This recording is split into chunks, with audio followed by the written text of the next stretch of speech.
semuanya, perkenalkan nama saya Krisna Mayora. Saya adalah mahasiswa bimbingan dan konseling, jurusan Psikologi Pendidikan dan Bimbingan, Fakultas Ilmu Pendidikan Universitas Negeri Makassar. Dalam video ini saya akan memberikan beberapa penjelasan dan contoh konseling dengan menggunakan pendekatan modern, yaitu konseling yang berfokus pada solusi. Pertama-tama saya akan menjelaskan mengenai pendiri dan pengertian dari SFBC. SFBC dikembangkan oleh Inso Kimberg dan Steve De Sesser. Sebagai pendiri dari konseling SFBC, mereka telah melakukan berbagai workshop dan pelatihan di berbagai negara. Juga telah mengarang berbagai buku yang berkaitan dengan SFBC. Konseling SFBC atau konseling singkat berfokus solusi pada intinya lebih berfokus pada mencari solusi sehingga pelaksanaannya tidak membutuhkan waktu yang lama. Kemudian ada dua konsep utama mengenai SFBC, yaitu yang pertama orientasi positif. Artinya meyakini bahwa seseorang adalah individu yang sehat dan memiliki kemampuan menemukan solusi untuk meningkatkan kehidupannya. Lalu, yang kedua, mencari tindakan yang bermanfaat bagi konseli. Lalu membantu konseli untuk mengaplikasikannya dalam waktu yang singkat. Jadi konsep utama tadi yaitu berorientasi positif dan mencari tindakan yang bermanfaat bagi konseli. Kemudian yang berikutnya adalah pandangan terhadap manusia. SFBC berpandangan bahwa manusia memiliki kemampuan untuk menemukan dan menciptakan berbagai solusi untuk permasalahan yang mereka hadapi. Konselor SFBC yakin bahwa setiap orang memiliki kemampuan untuk menentukan tujuan-tujuan pribadi yang bermakna dan bahwa tiap orang memiliki kekuatan yang dibutuhkan untuk memecahkan permasalahan. Selanjutnya saya akan menjelaskan mengenai tujuan konseling SFBC. Jadi tujuan dalam konseling SFBC itu bersifat unik bagi setiap konseli, karena setiap konseli yang akan membuat sendiri tujuan-tujuan yang ingin mereka capai untuk kehidupan yang lebih bermakna. Artinya bahwa SFBC tidak membuat tujuan yang harus dicapai dalam proses konseling. Akan tetapi, tujuan konseling ditentukan oleh keinginan konseli untuk apa yang akan terjadi dalam hidupnya.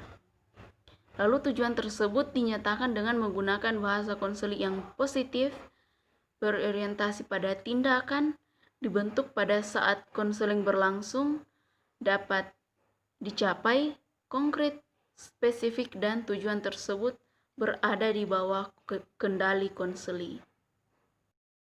Yang berikut adalah peran dan fungsi konselor. Dalam konseling SFBC ada 4 bagian penting dari peran dan fungsi konselor. Yang pertama adalah konselor memposisikan konseli sebagai yang paling ahli yang mengetahui tentang kehidupannya dan masalahnya.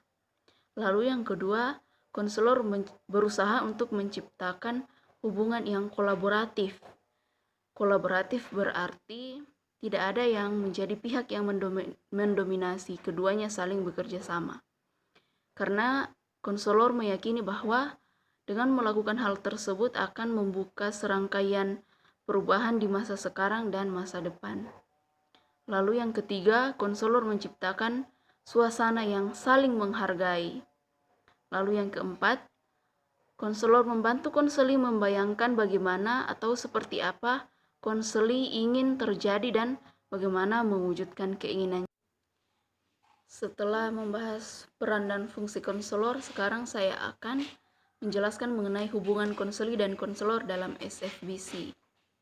Dalam konseling SFBC, kualitas dari suatu hubungan antara konselor dan konseli merupakan faktor penentu keberhasilan konseling.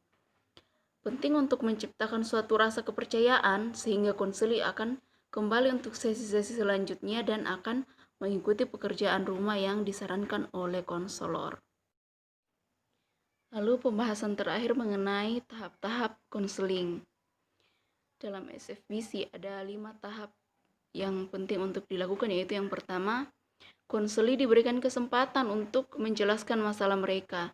Konselor mendengarkan dengan penuh perhatian dan teliti ketika konseli menjawab pertanyaan terapis. Yang kedua, konselor bekerja sama dengan konseli dalam membangun tujuan-tujuan yang dibentuk dengan baik secepat mungkin. Pertanyaan-pertanyaan yang dapat diajukan seperti, apa yang akan berbeda dalam hidupmu ketika masalah-masalah yang kamu hadapi telah selesai? Lalu yang ketiga, konselor menanyakan kepada konseli tentang saat di mana masalah-masalah sudah tidak ada atau saat permasalahan tidak terlalu berat bagi dirinya. Konseli dibantu untuk menggali saat-saat pengecualian ini dengan penekanan yang khusus pada apa saja yang telah mereka lakukan untuk membuat keadaan-keadaan atau peristiwa tersebut terjadi. Tahap yang keempat yaitu konselor menawarkan pada konseli umpan balik, memberikan dorongan, dan menyarankan apa yang mungkin dapat dilakukan konseli sebelum sesi berikutnya untuk lebih lanjut menyelesaikan permasalahannya. Lalu tahap yang kelima, konselor dan konseli mengevaluasi kemajuan yang telah dicapai konseli dalam mencapai solusi-solusi yang memuaskan dengan menggunakan suatu skala penilaian.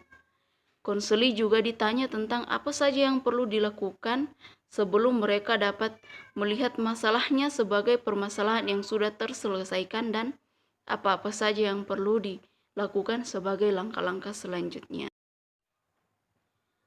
Jadi demikianlah beberapa penjelasan mengenai konseling SFBC atau konseling yang berfokus pada solusi. Berikutnya saya akan memberikan sebuah contoh proses konseling dengan menggunakan teknik SFBC. Selamat siang, Bu. Selamat siang, Nak Dian. Mari silahkan masuk. Iya, Bu. Silahkan duduk. Terima kasih, Bu.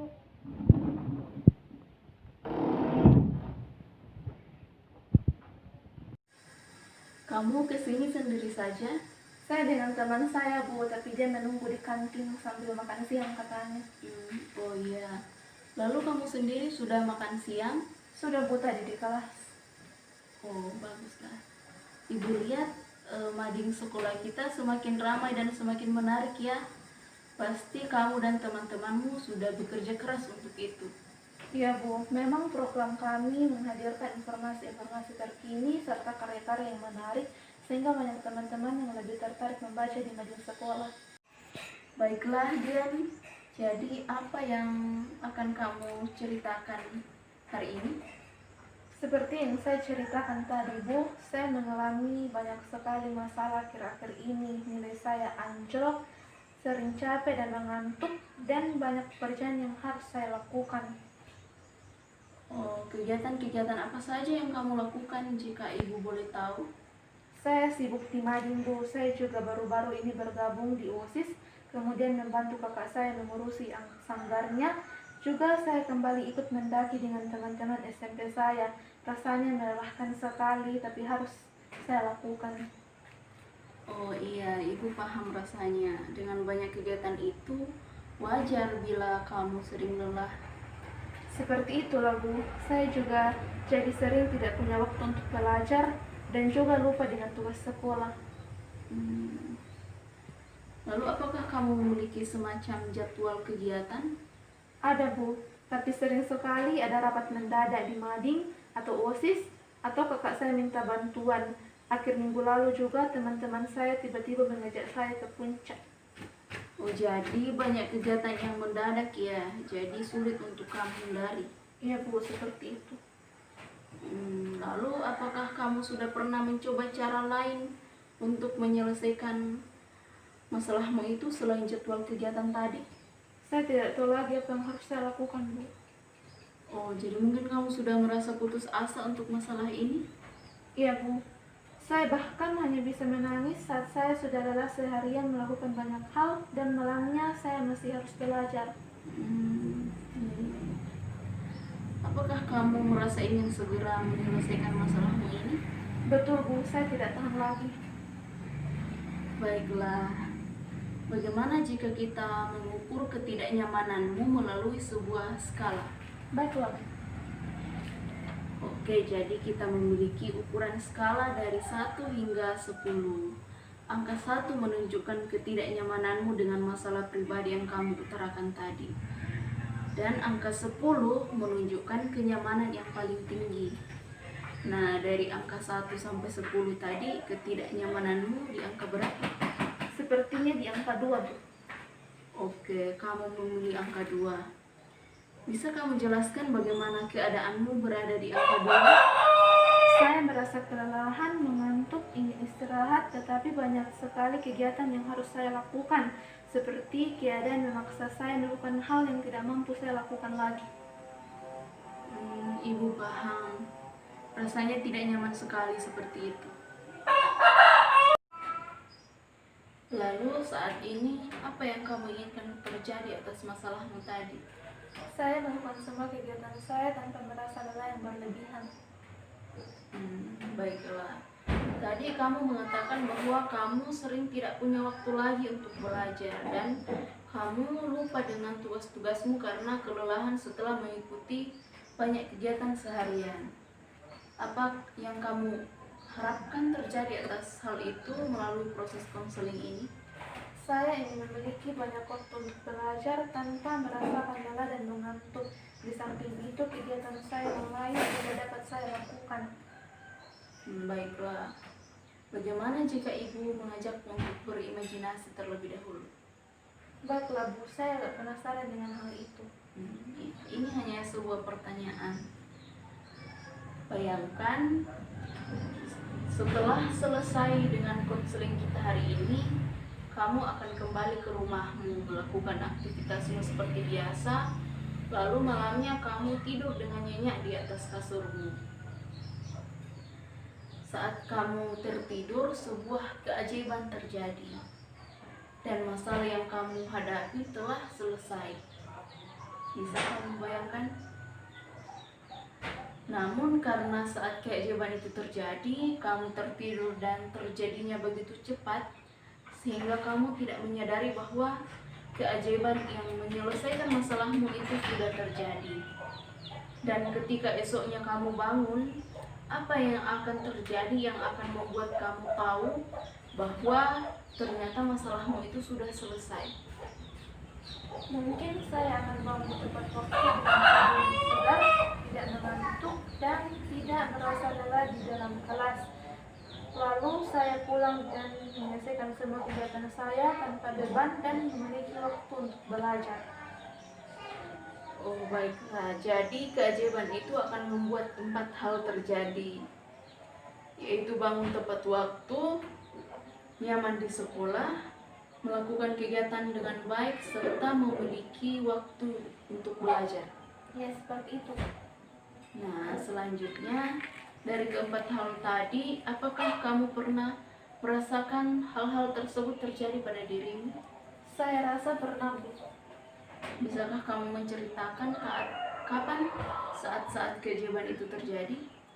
Saya dapat melakukan kegiatan saya tanpa merasa lelah saat tidak ada kegiatan mendadak. Saya memiliki waktu belajar ketika saya tidak melakukan terlalu banyak kegiatan di siang hari, dan saya bangun tepat waktu dan merasa nyaman di sekolah saat saya tidur pukul 10 malam. Tetapi itu terjadi terakhir sebulan lalu sebelum saya mengikuti banyak kegiatan. Iya. Lalu apa yang membuat kamu melakukan yang menyebabkan hal yang kamu sebut barusan terjadi? Saya tidak mengikuti terlalu banyak kegiatan di siang hari. Bagaimana hal itu dapat terjadi? Saya lakukan kegiatan yang penting dan harus saya lakukan saja, seperti rapat evaluasi di mading, lalu saya pulang ke rumah istirahat, malamnya saya belajar, jam 9:30-nya saya tidur. Oh ya, lalu bagaimana dengan kegiatan yang lain seperti membantu kakakmu di OSIS dan mendaki? Di OSIS belum ada kegiatan hari itu.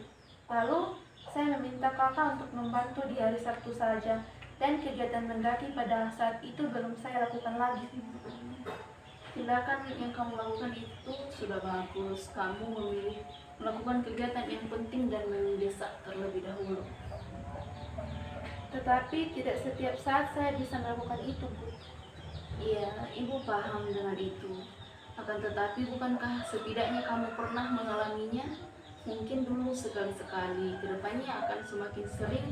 Lalu bukan tidak mungkin kamu akan dapat melakukannya setiap hari.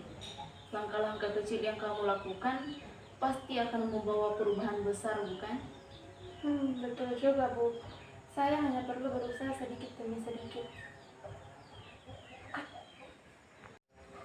Sepertinya ada 3 hal yang ingin kamu capai setelah melakukan konseling ini, yaitu rasa lelahmu berkurang dalam artian kamu akan merasa nyaman saat bangun pagi dan di sekolah.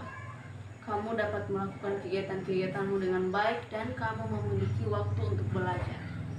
Ya, Bu, itu yang saya harapkan terjadi. Untuk memudahkan kamu mencapai tujuan-tujuan itu, mari kita lakukan pengukuran dalam skala lagi. Skalanya masih sama, yaitu dari 1 sampai 10. Angka 1 menunjukkan kamu tidak dapat melakukan tujuan-tujuan itu, dan angka 10 menunjukkan kamu dapat melakukan tujuan-tujuan itu.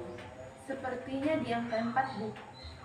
Oke, sekarang andaikan di 1 bulan lalu kamu berada di angka 1 dan saat ini kamu berada di angka 4, kira-kira apa yang telah kamu lakukan untuk bisa mencapai angka 4 itu? Saya sedikit ragu untuk itu, Bu. Mungkin saya akan mengikuti jadwal kegiatan yang sudah saya buat dulu. Bagus sekali, Dian. Sebetulnya kamu sudah mengetahui apa yang harus kamu lakukan. Senang sekali mendengarnya. Nah, tadi kamu sudah berada di posisi 4. Kamu merasa sudah cukup dengan angka itu atau kamu ingin meningkatkannya? Sepertinya itu belum cukup bagi saya karena saya ingin meningkatkannya lagi. Bagus sekali. Kamu ingin berada di angka berapa? Saya ingin angka 8, Bu. Angka yang bagus. Lalu keadaan seperti apa yang kamu rasakan di posisi 8 itu? Pastinya saya akan merasa lebih baik, punya waktu istirahat cukup, tetapi tetap melakukan kegiatan-kegiatan yang penting, dan nilai-nilai pelajaran saya juga tidak akan menurun lagi karena sudah punya waktu untuk belajar. Oke, lalu bagaimana caramu untuk bisa merasakan hal itu? Sepertinya itu akan sangat sulit untuk dilakukan, Bu, dengan banyaknya kegiatan saya. Ibu ingat tadi kamu mengatakan bahwa ada 1 hari di mana kamu melakukan kegiatan-kegiatan yang penting dan harus segera kamu lakukan saja terlebih dahulu. Apakah itu berhasil menurutmu? Berhasil, Bu. Hari itu saya jadi punya waktu belajar dan bisa tertidur jam setengah 10 malam. Jika kamu melakukannya sekali lagi, apakah menurutmu akan berhasil? Saya pikir akan berhasil, Bu. Akan saya coba lagi nanti. Keputusan yang sangat bagus, Dian. Lalu kira-kira bagaimana kamu akan melakukannya lagi? Sepertinya saya harus mengelompokkan kegiatan saya yang penting dan mendesak, serta yang tidak penting dan tidak terlalu mendesak. Oke. Tadi kegiatanmu setelah sekolah ada 4, yaitu mading, OSIS, membantu kakakmu di sanggar, dan mendaki. Kemudian ditambah dengan belajar menjadi 5. Nah, dari semuanya itu, menurutmu mana yang paling penting dan mendesak? Yang penting dan mendesak tentunya belajar, khususnya mengerjakan tugas-tugas yang ada, Bu. Mengikuti rapat mendadak di mading dan OSIS juga penting, Bu, tetapi biasanya itu tidak terlalu siang. Oke. Lalu kegiatan yang penting dan tidak terlalu mendesak? Kegiatan-kegiatan selain rapat dadakan di mading dan OSIS, Bu, karena biasanya kegiatan dijadwalkan, jadi saya dapat mempersiapkan jauh-jauh hari sebelum melaksanakan. Baiklah, lalu bagaimana dengan kegiatan yang menurutmu mendesak tapi tidak terlalu penting? Kalau itu menurutku kegiatan membantu kakakku di sanggar, Bu. Kakak membutuhkan bantuanku hampir setiap hari, tetapi sebenarnya kakakku punya anak didik di sana yang sebetulnya bisa menggantikan tugasku. Iya. Nah, lalu Kegiatan yang tidak mendesak dan tidak penting menurutmu yang mana? Kegiatan mendaki mungkin, Bu, karena itu hanya untuk seru-seruan dengan teman-temanku. Seminggu sebelum kegiatan biasanya mereka akan mengabari, hanya beberapa kali mendesak. Oke kan. Saya rasa kamu mampu untuk membeda-bedakan mana yang harus diprioritaskan dan mana yang bisa ditunda dulu. Saya senang mendengarnya. Bagaimana menurutmu? Sepertinya memang itulah yang harus saya lakukan, Bu. Utamakan yang penting dan mendesak dulu, lalu yang penting tetapi tidak mendesak, selanjutnya yang tidak penting tetapi mendesak, dan setelah semuanya beres, saya bisa melakukan yang tidak penting dan tidak mendesak. Sepertinya saya harus segera membuat daftar-daftar kegiatan baru, Bu, agar saya tidak lupa. Bagus, Dian. Itu bisa menjadi pengingatmu. Sepertinya dua tujuan konseling kita sudah ditemukan solusinya, yaitu kamu dapat melakukan kegiatan-kegiatanmu dengan urutan-urutan prioritas tadi, dan tentu itu menyebabkan kamu memiliki waktu untuk belajar. Lalu dengan mengelompokkan kegiatan-kegiatan itu, apakah sudah menjamin kamu memiliki waktu istirahat yang cukup? Jika saya tidak menyempatkan waktu untuk beristirahat, tentunya tidak, Bu. Oh, kalau diingat-ingat, sepertinya memang di jadwal kegiatan saya belum ada waktu untuk istirahat di siang hari, hanya pada malam hari saja. Jadi apakah kamu memiliki ide untuk itu? Sepertinya saya harus menyisihkan sekitar setengah jam sepulang sekolah sebelum melanjutkan kegiatan saya, dan di sore hari setelah kegiatan di luar rumah sebelum belajar. Mungkin itu dari jam 6 sampai jam 7. Apakah menurutmu waktu istirahat itu akan cukup memulihkan tenagamu? Saya rasa itu cukup, Bu. Kalau saya istirahat terlalu lama di siang hari, juga biasanya saya susah tidur untuk malam hari. Bagaimana supaya kamu dapat melakukannya terus-menerus? Saya harus membuat jadwal kegiatan yang baru. Baiklah, kamu akan mengelompokkan kegiatanmu lalu membuat jadwal kegiatan yang baru. Kira-kira kapan kamu akan melaksanakannya? Saya rasa nanti sepulang sekolah. Kalau ditunda besok, takutnya saya sudah lupa. Bagus sekali, Dian. Melakukan segera, maka ingatanmu masih akan jelas mengingat hasil diskusi kita hari ini. Jadi rencana yang akan kamu lakukan setelah ini adalah mengelompokkan kegiatanmu berdasarkan 4 kelompok tadi, mulai dari yang penting dan mendesak hingga yang tidak penting dan tidak mendesak. Lalu kamu akan membuat ulang jadwal kegiatanmu dengan memasukkan waktu untuk beristirahat di siang hari. Iya, Bu, itulah yang harus dan saya akan lakukan. Baiklah, itu merupakan rencana yang bagus. Dengan usaha dan kesungguhan, kamu pasti akan bisa melakukannya. Iya, Bu, saya akan berusaha. Pasti bisa.